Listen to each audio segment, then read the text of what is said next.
এই বৃদ্ধ লোকটা যখনই একটা বাটনে চাপ দেয় তখনই পুরো পৃথিবীটা অন্ধকার হয়ে যায়, কারণ এই রাজা সবসময় যুদ্ধ করতে অনেক পছন্দ করত। এই জন্য তার সৈনিকেরা সবসময় লড়াই করত, যার কারণে সেই যুদ্ধের শব্দের কারণে সেই রাজার বাবা একদমই ঘুমাতে পারতো না। এরপর রাজা যখনই দেখতে পায় পুরো পৃথিবীটা অন্ধকার হয়ে গেছে, তখন সে তার লাইটটাকে বের করে যুদ্ধের ময়দানে মেরে দিলে আবারও যুদ্ধ শুরু হয়ে যায়, যার কারণে তখনই যুদ্ধের শব্দ শুনে সেই বৃদ্ধ লোকটার ঘুম ভেঙে যায়। কিন্তু এখন তার কাছে কোনো রাস্তা না থাকার কারণে সে আবারও সেই সুইচটাকে অন করে দেয়। এরপর সে রাজমহলের পানির ঝর্ণাটাকে যুদ্ধের ময়দানের দিকে ঘুরিয়ে দেয়, যার কারণে পানির ফোঁটা পড়তে পড়তে সেখানে অনেক জোরে বৃষ্টি শুরু হয়ে যায়। এই জন্য সেখানে বন্যা শুরু হয়ে গেলে ধীরে ধীরে পুরো দুনিয়াটা ডুবে যায়। যা দেখার পর সেই রাজার বাবার মনে হয় এখন সে অনেক শান্তিতে ঘুমাতে পারবে। কিন্তু তখনই রাজা যুদ্ধ করার জন্য একটা সাবমেরিন তৈরি করে ফেলে, যার কারণে তখনই যুদ্ধের শব্দ শুনে আবারও বৃদ্ধ লোকটার ঘুম ভেঙে যায়, কারণ এখন সেই রাজা পানির উপরে যুদ্ধ শুরু করে দিয়েছিল।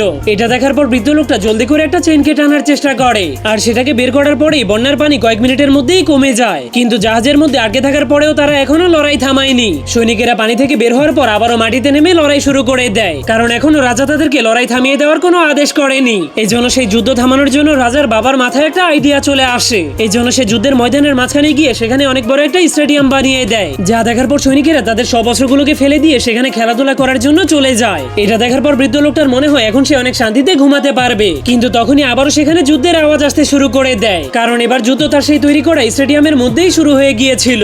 যা দেখার পর বৃদ্ধ লোকটা এবার তার ছেলের ওপর অনেক রেগে যায়। এই জন্য সে তার ছেলেকে উচিত শিক্ষা দেওয়ার জন্য তার ফোন উঠিয়ে শয়তানের রাজার কাছে কল করে দেয়। যা শোনার পর শয়তানদের রাজা সেই রাজাকে ধরে আনার জন্য দুইটা ভয়ঙ্কর রাক্ষসকে পৃথিবীতে পাঠিয়ে দেয়। কিন্তু রাজা একদমই জানতো না যে আজকে সে অনেক ভয়ঙ্কর একটা বিপদে পড়বে। এই জন্য সে তখন অনেক খুশি হয়ে তার সৈন্যদেরকে দিয়ে যুদ্ধ করাচ্ছিল। ঠিক তখনই সেই ভয়ঙ্কর রাক্ষসগুলো মাটির নিচ থেকে এসে রাজাকে ধরে লিফটে করে মাটির নিচে নিয়ে যেতে শুরু করে। এরপর রাজা লিফটের ভেতর থেকে বের হওয়ার পর একজন আজব মানুষকে দেখতে পায়। সেই লোকটা একটা ঢালু জায়গাতে অনেক বড় একটা পাথরকে ঠেলে ঠেলে নিয়ে যাচ্ছিল, যা দেখার পর সেই মানুষদের রাজা অনেক অবাক হয়ে গিয়েছিল। এরপর তারা রাজাকে একটা জেলখানার মধ্যে বন্দী করে দিয়ে দরজাতে অনেক বড় একটা তালা মেরে দেয়। কিন্তু যখনই শয়তানদের রাজা তার রাক্ষসগুলোকে নিয়ে সেখান থেকে চলে যায়, তখনই রাজা দেখতে পায় সেই পাথরওয়ালা লোকটার পাথর এখন তার গায়ের উপরেই পড়ে যাচ্ছে। কিন্তু যখনই রাজা দেখতে পায় সেই লোকটা তার জেলের সামনে দিয়ে দৌড়ে যাচ্ছে, তখনই রাজার মাথায় একটা আইডিয়া চলে আসে। এই জন্য যখনই লোকটা তার জেলের সামনে চলে আসে, তখনই রাজা তাকে ধরে বাঁচিয়ে দেয়। এরপর তাকে বলে, তুমি তালা খুলে আমাকে এখান থেকে বের হতে সাহায্য করো। যা শোনার পর লোকটা তার কথায় রাজি হয়ে যখনই দরজাটাকে খুলে দেয়,